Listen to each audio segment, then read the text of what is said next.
if you're looking for an animal communicator and you currently don't have one, you don't know how you can find a good one that gives you a good quality, a good price, then this video will be interesting, because I talk about the basics of how to find one, are there differences in prices, what can you ask them, and how does the whole thing works, because if you don't know the person, the whole process, what will I receive in the end, it's a bit scary, to be honest.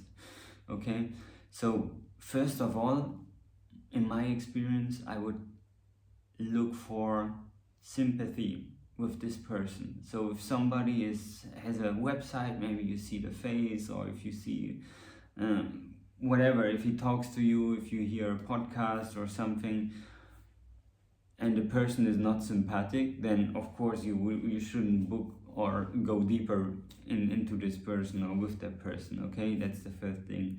The second is the price. Okay, I've seen many animal communications that are like in very low price range, that are charging $12, $15 or something like that. But I've also seen some that charge like 500 euros or dollars, or even $1,000. So the prices can be very different. But I've also seen good readings done from like $20, and I've seen very bad readings done and they costed more than 200 euros or dollars. So the price is not really saying much about quality, but from my experience, when I learned it, I needed to talk to a lot of animals, so I offered this kind of free, or just be like, if you're happy with it, you can give me a tip. But it's a little bit from both sides. There's like a missing energy and a missing value. It's like you're a football or soccer fan, and then you go to a kids match and see it, or if you go to like a huge baseball or soccer or football match with like famous players, with famous teams, the energy and everything is different from both sides, because you paid for it, you expect so much, and this changes a lot. While when you just like, yeah, you can do it and let's see what's going on, the energy, the values behind it from both sides is not very high. And so, only from my experiences, these kind of animal communications are also not the best ones. There are some good ones, but they are usually missing some stuff, or let's just say they are okay. Alright, if you want to book something, I would ask for like clear things that he can match to your animal. So most things there are a lot of animal communications.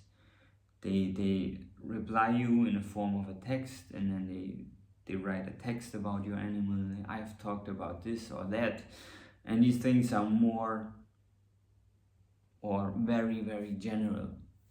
So it's like, if you read it, yeah, your dog is intelligent, your dog likes to go out, your dog likes food, okay. Well, let's say 90% of the dogs have these kind of things, or they would appreciate these kind of things.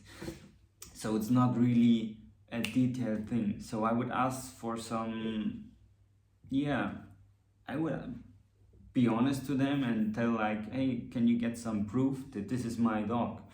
And then usually the animal communicator should provide details to you, like this is his favorite food, this is his favorite toy, this is his favorite place. And if these things match, you can also make sure or be sure that the rest that comes, that can't be proven, is also good. Okay, if he later talks about emotions or something, or wishes of the dog, of course they cannot be proven. And then you're like, yeah, it could be. But if the rest that can be proven is like 100% correct, then you can be sure that the rest is also correct. Do you understand? Can you follow me maybe?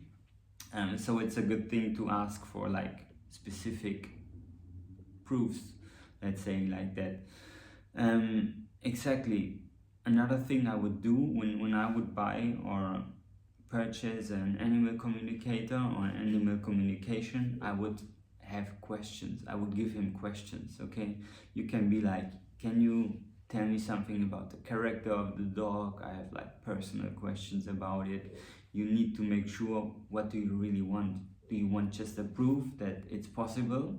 There are like these animal communications that I would put in the category of, it's just a fun animal communication. So I tell things about the character of the dog. It's very nice, it wants to do this, it's like a seeker, it's like a guard dog, it's protecting you and it's barking at everyone, and it would like this kind of food. So this is like a basic animal communication. But there are also some where like the owners, they come specifically to me and be like, okay, I have a dead animal, I have this and this question, I want to tell him this. Or even like my dog has like pain in the right leg, what happened, or some stuff like that, like really specific questions. Or my cats are always fighting, why is that? So it's better to come up with these links. But it's also fun like having a general animal communication.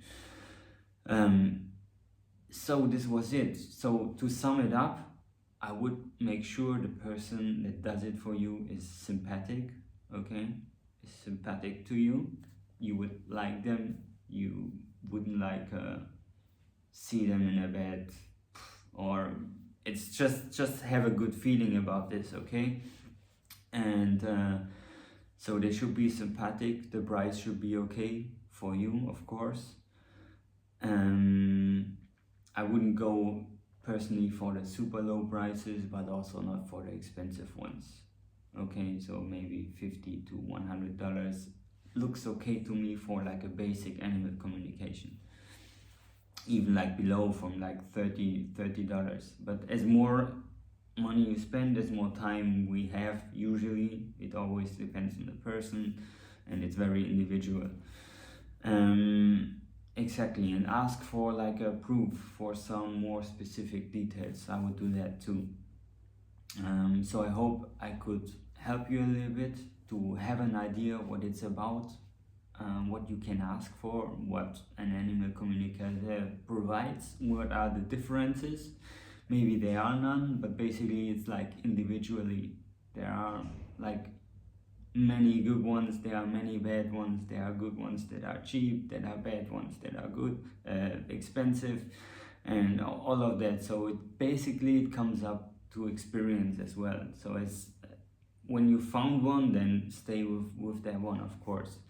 And also like from recommendations, if you have a neighbor that told you that he has an animal communicator and it works very fine with him, so get in touch with these kind of persons. It's always the best way, if you have like real recommendations from friends. Okay, so I hope you liked the video, and you can subscribe, and I hope you tune in on the next video as well. Have a great day.